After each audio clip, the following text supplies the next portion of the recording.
We have Mr. Sushil Kumar Singhal, who is former senior diplomat with us in the studio. Sir, a very warm welcome to the DD India News Hour. I want to ask you, really, the situation, in fact, the relation between US and Colombia has hit a new low. Do you agree to this? And US has sanctioned Colombian President and blacklisted First Lady, eldest son Nicholas, and Interior Minister as well. He also earlier ended aid in the country. How do you see this entire situation? This is a new low in the relationship between the two countries. There is no doubt about it. Okay. And the President Trump, or the Treasury Department, because there's a Treasury Department which has done it, of course, with the knowledge of President Trump. What they have done is by sanctioning the present president, his family, I don't see, what objective will they achieve with this. Because Colombia, for last 30 years, has been the closest ally, I would say, in Latin America of USA, and they were fighting this war against drugs side by side. And suddenly, I don't know what happened, that President Trump has to take such a drastic decision to virtually cut off the relations with a country who was so friendly with them. And whether it has a legitimacy, no, that's also a question. Of course, it has been imposed, these sanctions have been imposed under the internal law of USA. And any country can, decide whatever they want to do. But when they impact a third country, I think the question of legitimacy also. So is it a violation of the international law? Well, because normally the sanctions are imposed under UN supervision. UN Security Council is the one which empowered to impose sanctions or take any even action. But here it's the United States taking action under its domestic law. So as far as the United States is concerned, well, we can justify that, it's under their domestic law. But if they pressurize third countries, other countries, then I think the question of legitimacy comes into the play.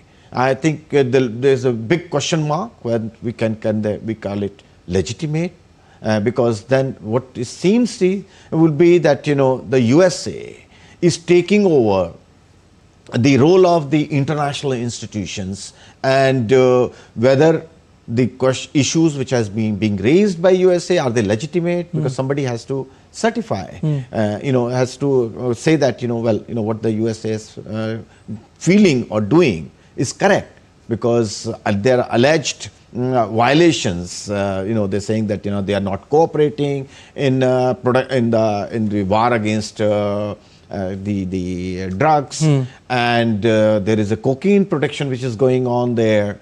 Well, there is no international sanctions against that. So saying that, they are violating some, we don't know what they're talking about. There's using the term violation. But what is being violated, what is not being violated, I think it's a big question, because there's a lot of gray areas in this. What is happening in this US action against Colombia, and this, I would say, is very, very much unprecedented. It's concerning as well. It is certainly concerning, because then we have the multilateral system is virtually collapsing. The whole idea of the UN as a watchdog was that they will maintain peace and security in the globe, entire globe. Now the USA is doing its own activity, and without any justification, without justifying it in front of the UN body. We have a UN Security Council, we have UN General Assembly. At least they could have called a UN Security Council meeting and discuss it. These are the issues, but there is no discussion. Okay. So it's to my mind, it has raises a lot of questions on the legitimacy of these sanctions. Okay, and sir, do you think that all this was building up since long, or it's a sudden decision by the US? Because there were some incidents which happened this year, and one of which is the rejection of US military flights of deported migrants by Gustavo Petro. Do you think this is one of the reasons why the sanctions have come now? Well, the President Trump, the way he's conducting foreign policy, it seems that his personal feelings are also come into the play or in the decision making. So I would not be surprised that if the refusal to take these illegal immigrants to Colombia certainly could have played, because as I said earlier, so they had such a good relationship for last 30 years. Suddenly saying that they are not cooperating, it's because I don't think the situation has changed so drastically that President Trump or the Treasury Department has to take this kind of action. So I completely agree that maybe it's quite likely that other considerations have played role in this decision which had been taken by the US Treasury Department. Also, a few days back, Donald Trump has said that now there will be no aid from the United States going to Colombia. What do you think that how significantly it would dent Colombia's economy? Because he has put sanctions as well, yes. Or he's threatened to put sanctions. Well, he has not put as of now, but yes, he is threatening. Yes, certainly, the Colombian, because the aid which was being given to Colombia was under a program, which was to help Colombia to fight against the drugs. So I find this very, interesting is not the right word, but I find it that it's not going to serve the interest of the USA, because USA wants the Colombia to fight against the drugs and stop the cocaine production. So if you are taking away the means and then again accusing the country, so how it goes, it's actually is going to be, I think, against the interest of US by stopping this aid and stopping this program.